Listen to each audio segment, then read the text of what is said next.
warahmatullahi wabarakatuh. Pada pagi hari ini saya berada di rumah Adinda Muhammad Haikal, salah satu kader HMI Cabang Palu yang masih muda belia, tapi memilih usaha kemiri. Hari ini saya berkunjung untuk melihat proses memproduksi kemiri. Ini beliau di rumahnya. Apa kabar, Dinda? Alhamdulillah baik. Baik, ya kita lihat di mana kemirinya, Dinda? Oh ya, ini ya, kita lihat ini lagi dijemur. Kemirinya cukup banyak. Nah, ini jemurannya. Nah ini keterangan beliau bahwa yang dijemur ini jumlahnya 2 ton ya. Ya oke, gini. Ya sekarang kita masuk dalam di rumah produksinya.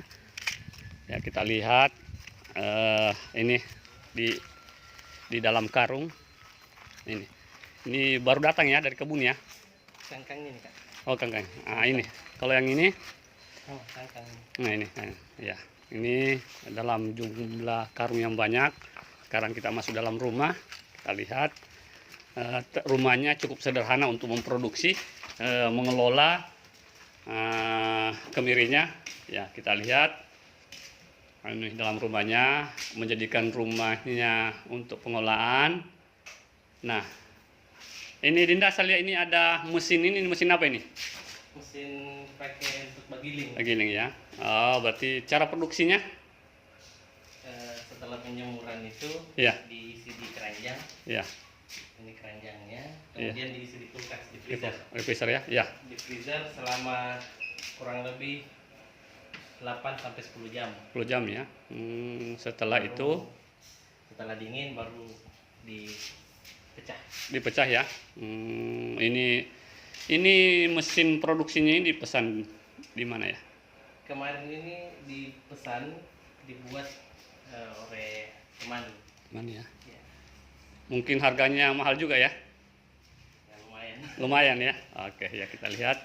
Ya, proses pengolahannya ini tadi kulkas begitu banyak. Ini ya, yang sudah dipecah. Kita lihat ya. Kita masuk lagi, geser ke tempat proses pemecahannya dulu yang manual, yang setelah digiling. Yang setelah digiling Ini disortir ya. Nah ini sudah selesai proses penyortiran. Kita lihat ya, berapa karyawan yang dipakai? Biasa yang datang 7 orang, 7 orang ya. Cuman sekarang sudah selesai ini, jadi istirahat. Ya. Nah ini ya, ini kita lihat dalam jumlah banyak.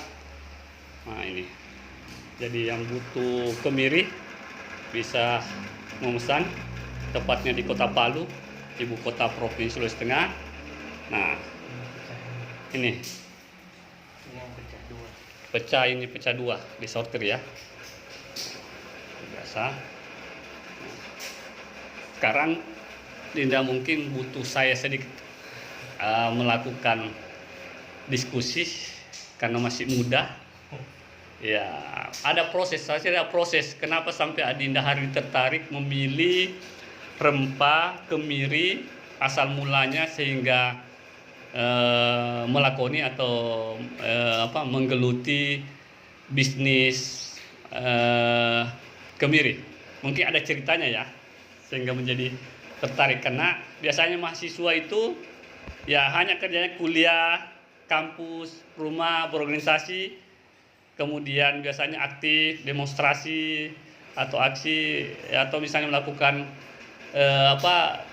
pendampingan kegiatan-kegiatan kemasyarakatan. Tapi justru Adinda hari ini memilih jalur berbisnis.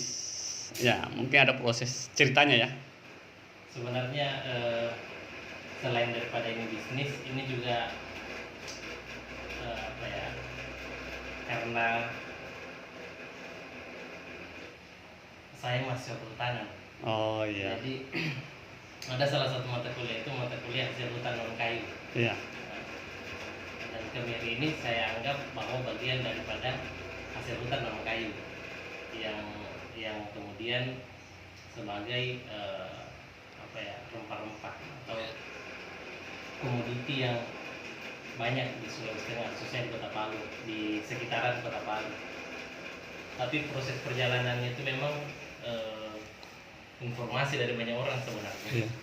Informasi dari banyak orang tentang apa posisi kita di Sulawesi, Iya. Kota Palu sebagai penyangga, apa yang kita mau sanggah. Iya. Apalagi kita melihat peluang IKN besar. Iya. Tapi kita harus punya dasar dulu. Setidaknya ada fondasi lah yang kuat Iya. untuk bisa menjadi bagian daripada pembangunan itu. Iya. Di luar itu juga saya sering diskusi sama teman-teman yang senang di bagian bisnis. Iya. Bagaimana cara untuk mendapatkan modal, cara untuk melakukan ini bisnis ini, untuk cari pasar, bagaimana cari marketingnya. Ya, kita jalan sampai ke Tarakan, sampai ke Balikpapan untuk cari. Mungkin ada cerita ya, misalnya awalnya start memulai karena biasanya begini dah, toh kadang kalau orang hari ini kader HMI terjun ke setelah selesai di HMI ke profesi baik di politik maupun misalnya di dunia akademisi jadi dosen, kemudian jadi kalau di politik jadi caleg, kemudian jadi penyelenggara, itu lewat jaringan-jaringan HMI saya kira itu bisa menjadi potensi. Nah, dan itu banyak diminati dan ketertarikan kader HMI menjadi seorang politisi, menjadi seorang akademisi, jadi dosen, kemudian menjadi seorang birokrasi, jadi PNS itu.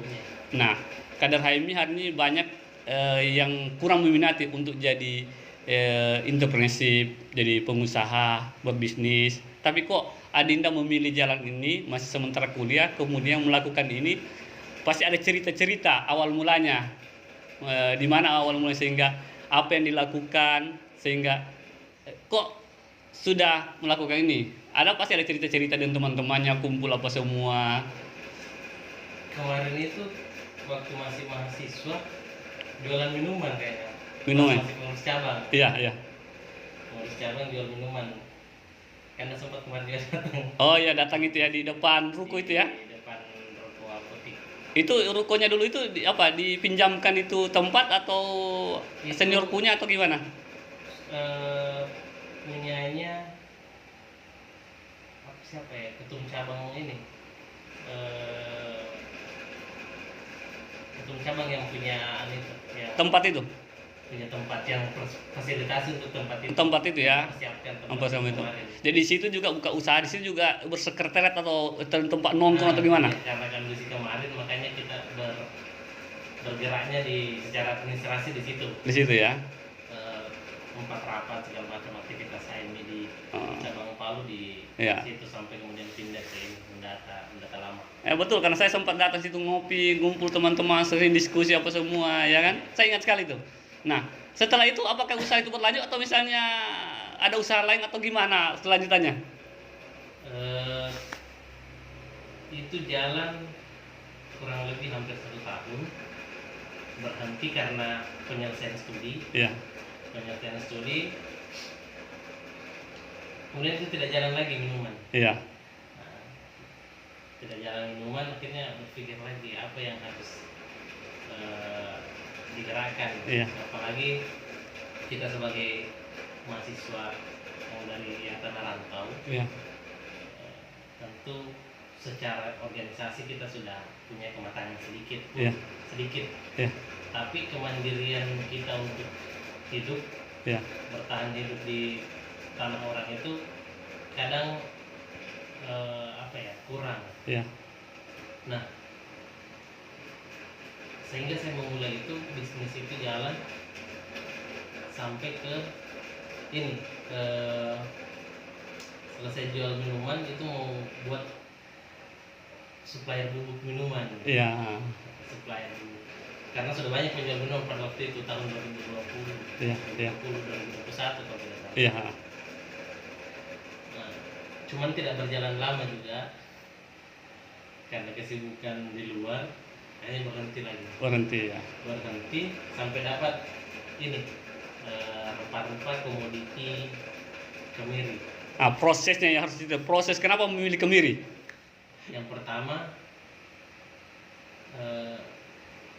akses yang kita dapat pembelinya Ya. kemiri. Caranya apa yang dilakukan setelah beli kemiri, kemudian lakukan prosesnya mendapat pembeli Kita di dapat mana pembeli. dan modalnya apa sebut Iya. perlu dicerita semua itu. Ya sebenarnya saya singkatkan saja. Eh, Jadi kita dapat pembeli itu setelah komunikasi dengan teman yang sama-sama jalan ini, Iya. jalan Lupus Kemiri ini, kita dapat komunikasi. Dia punya keluarga. Iya. Kebetulan pada saat itu jual beli rempah-rempah di sana, tapi belum terlalu banyak untuk distributor kemiri. Di mana itu? Kayak kemiri ke Kalimantan. Kalimantan ya. Iya. Dia bawang merah, bawang putih. Iya. Tapi kita di sini kurang dapat akses untuk itu, untuk bisa mengirim mensuplai bawang merah, bawang putih. Iya. Makanya kita coba pertama itu kemiri. Kemiri yang kita suplai ke sana.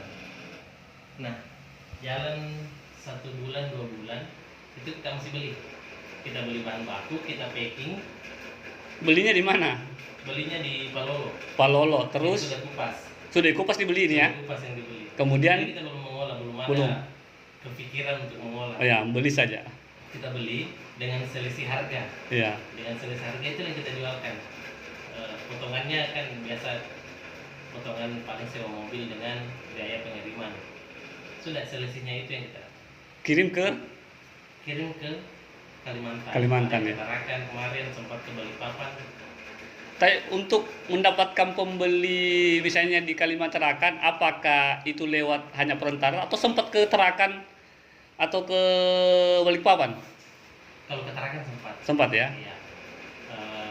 Dapat akses di sana. Nah, tapi di luar itu sebenarnya banyaknya nomor-nomor pelanggan kita dapat itu setelah jalan, Oh, sering berjalannya waktu. Karena pun pertama kita dapat itu orang masih, oh ya ini ada stok, ada barang, orang masih mungkin karena sudah punya pelanggan lain. Oh, Karena iya. kita Baru ya. waktu itu masih baru, Iya. masih belum tahu bagaimana mempromosikan Hmm. berapa harga-harga yang main di sana, Iya. sekitaran berapa, Iya. selisihnya di sini berapa. Nah itu sering berjalannya waktu itu mulai muncul permintaan. Akhirnya kita pilih mengolah. Iya. Mengolah di awal itu manual. Manual ya. Ya, jadi 3-4 orang yang kerja. Yang kerja siapa? Dinda sendiri. Awal-awalnya saya Luar biasa ya. kerja sama teman. Biasa ada junior-junior yang saya ajak kemarin tuh, teman Junior anak HMI ceritanya. iya, anak lembaga eksternal kampus yang di luar juga, Iya. teman-teman PA, Iya. teman-teman dari paguyuban juga. Oh ya, Perpit ya, Persatuan Pramusim Totoli ya. Iya, kadang anak Sama-sama dari kampung. iya, Dampak Selatan juga. Iya. Iya. Manual itu kurang lebih 2 bulan juga. 2 bulan ya. Tapi proses manual itu sebelum itu kita jalan dulu untuk cari golongan di mana, cari bahan bakunya. Iya. Di mana kita bisa dapat bahan baku kalau kita mau mengolah. Di mana rumah produksi yang kita mau pakai. Iya. Ada rumah, tapi apakah bisa dipakai Iya. Oh, sampai di situnya ya. dengan kapasitas? Kan kalau KPR biasanya ya 900 watt. Iya. Nah kalau dengan kapasitas freezer sampai 7 Iya. agak berat. Iya. Akhirnya kita tambah, kita sepakati kita pakai rumah ini untuk di rumah produksi. Awalnya bukan di sini ya. Atau sudah langsung di sini? Ini di sini, tapi masih dalam bentuk packing biasa. Iya. Jadi beli bahan baku, beli kupasan, Iya. packing di sini kirim. Jadi tidak ada tersimpan barang sini Oh, yang iya, iya. lama, belum ada kulkas. Iya. freezer. Nanti jalan-jalan sudah mulai terpikir untuk beli bahan baku. Iya. Mulailah kita stok 2 kulkas, Oh, 2 ya. freezer. 2. Freezer itulah apa ya yang kita pakai pertama kali Pertama kali ya. untuk mengolah. Sekarang jumlahnya berapa? Sekarang ada 7. 7 ya. Berarti dari 2 ke 7 sekarang ya. Alhamdulillah, semoga bisa bertambah terus. Insya Allah. Jadi jalan kita sampai ke puncak Makan Timali ke atas, Iya. nanti ke atas cari ketemu masyarakat, belajar, banyak belajar lah ke masyarakat tentang kebiri. Oh, jadi sambil ini prosesnya itu belajar ya? Sambil belajar dengan petani-petani Di- kebiri, sambil dengan cara jalan, tanya gimana pulau pengelolanya gitu ya. Jadi kalau- ilmu itu dapatkan dengan proses berjalan, bertanya-tanya ya? jadi jalan kita cari tahu ini kebiri bagaimana, Ya, pengolahannya berapa, kalau penanaman dia berapa lama. ya. Sudah jalan adalah minimal kita pulang dari dapat ilmu, nomor HP juga dapat. Oh, iya, iya, iya. Jadi Iya, dengan dapat nomor HP itu kita bisa terus terhubung, iya, terhubung ya. komunikasikan. Iya, iya, iya. Sudah mulai dapat ambil stok 200 kilo, 500 kilo. Sudah itu kalau kurang kan, kalau manual itu biasa sampai 2 minggu dikerja, Iya, tapi tidak mencukupi untuk pengiriman. iya. Maksudnya permintaan tinggi, Tinggi, ya. dan kemampuan Mas- kerja itu kerja. atau sumber daya manusia yang kita punya itu kurang. Kurang ya. Ha. Makanya kita perlu dua hal, entah kita tambah kita tambah pekerja, Iya. tapi kita juga harus tambah modal. Modal ya, betul ya. Kita Ya. ambil peluang-peluang, coba cari jalan keluar bagaimana menambah modal ini. Oh ya. Ini kan modal yang jadi masalah juga ini modal juga. Iya. Pertanyaannya hari ini masih mahasiswa. Bahkan uang kuliah saja masih sama minta sama orang tua dikirimi, uang kos, uang. Ini mau dipikir bahwa nah hari ini ada modal menjalankan usaha ini yang menarik ini kira-kira gimana caranya ini. Iya, betul. Nah, akhirnya kita jalan sama teman, coba cari pintu-pintu apa semua yang kita bisa pakai. Kerjasama dengan siapa yang mau berinvestasi, siapa yang mau menanam dengan saham. Iya. Kita harus punya pandangan ke depan terkait apa yang kita mau kerjain, Iya. seperti apa. Coba kita cari informasi. Sudah mulai kita modali, dapat modal dari beberapa orang, kemudian dari ada juga kita pakai ini teman-teman untuk jalankan itu modal. Berarti ceritanya ini modal ini adalah pertama ada yang meminjamkan. Yang kedua yang terlibat ini patungan. Awalnya patungan. Patungan ya. Jadi patungannya yang penasaran saya, apakah modal patungan itu apakah uang misalnya orang tua kirimkan uang kuliah kemudian itu yang dikelola dulu, diputar kemudian menjadi modal atau gimana? Tabungan selisih, tabungan uang harian. Oh itu ya, luar biasa, uang harian dijadikan di tabungan selisihnya ya Allah, Simpan. luar biasa. Jadi itu yang dipakai. Ya, Cuman awalnya memang agak ragu karena kalau ini salah iya, habis uang tabungan. Tapi karena itu juga kita akhirnya terpacu. ya. Tidak boleh kan? Ragu ceritanya tapi tetap melakukan, Iya. tidak ada pilihan. Karena dalam bisnis sebanyak apapun buku yang kita baca, kalau tidak kita lakukan ya kosong. Ah ini yang menarik gitu. Jadi saya harus tetap lakukan ini. Ya. Mulailah saya ketemu dengan senior-senior yang bergerak di bidang bisnis, Iya. senior-senior yang ada di HIPMI, Iya. senior yang ada di pengusaha-pengusaha. Nah, masukan-masukan dari itu, Iya, iya. semangat ulang. Ah, Jadi setiap ada down urus ini segala macam, ketemu diskusi lagi, semangat ulang. Iya. Jadi itulah yang saya lakukan terus sampai bisa pelan-pelan kita tambah modal, pelan-pelan kita tambah, pelan-pelan kita simpan untuk modal berikutnya lagi. ya. Jadi prosesnya agak lama, Iya. cuman akhirnya dinikmati proses itu karena Butuh kesabaran ya, ya butuh perjuangan, berdarah-darah, berkeringat, pokoknya dilakukan apa yang bisa dilakukan. dilakukan apa yang bisa dilakukan, asal itu sesuai dengan SOP lah. SOP pekerjaan.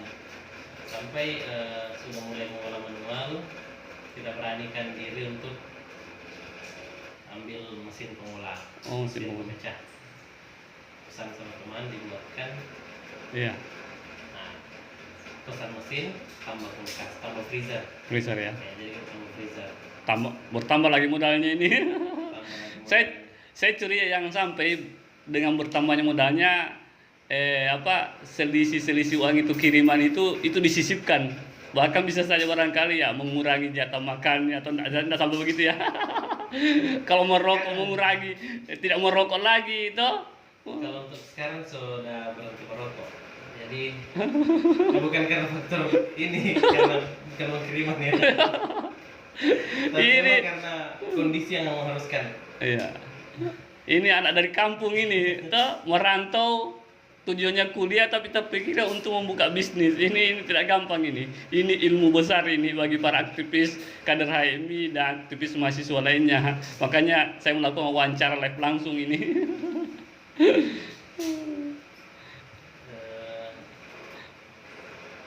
Eh, mulai mengolah dengan 4 kulkas, sudah kita mulai tambah bahan-bahan. Kita ketemu lagi dengan masalah baru. Iya. Misalnya pelanggan ada yang lambat bayar, Iya, masalah. pelanggan ada yang belum ambil, belum ada permintaan, sementara kita harus mengolah terus. Iya. Mulai muncul masalah baru yang kemudian yang awal-awalnya masalahnya itu hanya bagaimana kita tambah modal. Iya. Selesai itu kita dapat masalah baru. Iya. Kita sudah punya modal, tapi kadang kendalanya di pembayaran dan segala macam. Iya. Ternyata ada lagi masalah baru. Itu memacu kita terus untuk menyelesaikan sampai ada akhirnya kita ketemu metode-metode tertentu yang kita pakai untuk pengiriman. Iya. Supaya bisa menghandle kalau terjadi masalah ini ke depannya, kita bisa siapkan itu. Iya. Nah, sekarang sementara proses persiapkan nama untuk usahanya. Oh, Sekaligus pada iya. usaha. Berarti ini ceritanya jalan ini sambil jalan-jalan terus ini nama usaha kemudian izin usaha itu belum ya? Pokoknya lakukan saya dulu. Jalan dulu. Jalan dulu ya. Kita jalan, kalau nanti sudah memungkinkan kita berbadan usaha, kita Ya. akan buat badan usahanya. Nah, cuman untuk sekarang secara hukum belum berdiri secara usaha. Nah, ini menarik. Biasanya anak muda seperti ini dilirik oleh pemerintah daerah. Biasanya daerah itu misalnya ada UMKM, ketertarikan misalnya ada bantuan apa semua. Hari ini mencoba untuk misalnya berkomunikasi dengan pemerintah daerah, kemudian mengkomunikasi bahwa kita ini membangun sebuah usaha, atau memang Dina memilih jalan mandiri, ingin percaya bahwa kita bisa menjalankan usaha dengan cara melakukan usaha dengan mandiri itu. Kalau untuk pertama ya memang mandiri. Mandiri, kita belum mengkomunikasikan lebih jauh ke instansi tertentu, dinas pertanian atau apa, kita belum mengkomunikasikan ke situ untuk kerjasama atau apapun dalam bentuk apapun belum ya. Untuk masih mandiri. Karena masih proses berjalan ya, kita mandiri dulu. Ya, pesan terakhir barangkali Adinda selaku aktivis HMI, kemudian dalam proses masih kuliah, kemudian ingin motivasi kader-kader HMI lainnya agar salah satu profesi yang hari ini yang kurang diminati, kemudian para kader HMI dan aktivis ini berminat untuk terjun ke dunia bisnis, dan ini sangat menjanjikan. Karena saya kira kalau ini terus kita lakukan, ini Adinda ini bisa terancam jadi orang kaya ini. Jadi ada mungkin kata-kata motivasi buat para aktivis, silahkan. Di dunia pergerakan itu, di dunia aktivis, kita adalah orang-orang yang membawa kemandirian idealis. Ya. Kemandirian itu didapatkan dari ruang-ruang akademis, ruang-ruang keilmuan, Ya. dengan orang-orang yang kapasitasnya sebagai akademis. Nah, selepas dari itu kita akan diperhadapkan pada sebuah realitas bahwa ternyata ide idealis kita itu dalam sebuah realitas bisa terwujud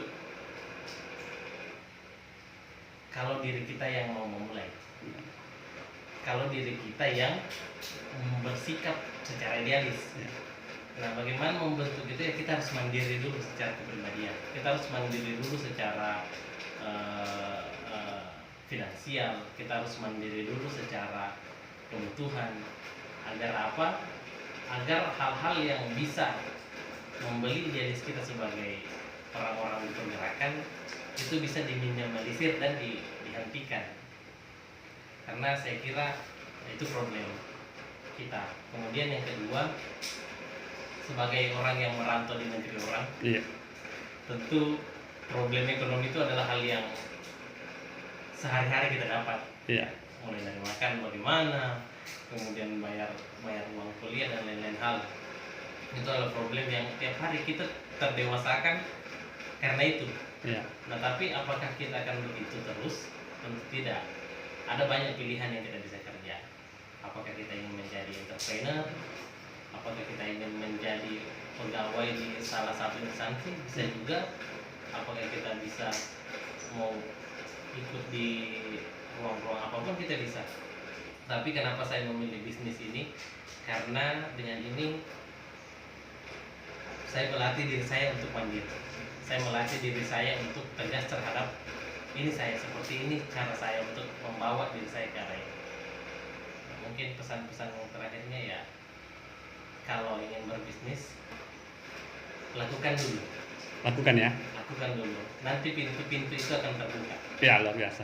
Jadi ini di akhir ini ternyata menjadi rumus bahwa kalau ingin berbisnis, lakukan dulu, kemudian nanti pintu-pintu lain akan terbuka. Nah, terakhir pertanyaan saya, setelah melakukan aktivitas bisnis ini, bagaimana waktu-waktu Adinda tetap hari ini aktif di organisasi HMI, kemudian berbagi waktu dengan kegiatan-kegiatan di organisasi? Kalau kegiatan organisasi hadir, tapi untuk saat ini sudah tidak terlibat di kepengurusan, terlibat di struktural. Jadi mungkin sumbangsinya ya beda lagi. Beda ya. Termasuk sumbangsi itu kalau buat adik-adik kegiatan mungkin menyisihkan dana ini untuk pembeli gitu ya. Ya, beda lagi sumbangsinya. Mungkin tidak lagi dalam bentuk pikiran, biarkan mereka yang berkreasi dengan kemampuannya, dengan kemandiriannya, selama mengarah pada tujuan organisasi, silakan. Tugas kita akhirnya mempersiapkan diri di level berbeda lagi. Saya kira itu kalau membagi waktu untuk diskusi dan materi masih hampir beberapa bulan terakhir masih sering bawa materi di HMI, khususnya di komisariat kehutanan. Kehutanan ya. Ya, baik, inilah wawancara saya dengan Adinda Muhammad Haikal, salah satu anak muda yang hari ini memilih profesi menjadi pebisnis kemiri. Bagi yang berbutuh kemiri, ya bisa berhubungan langsung dengan beliau. Sekian, assalamualaikum warahmatullahi wabarakatuh. Waalaikumsalam warahmatullahi wabarakatuh.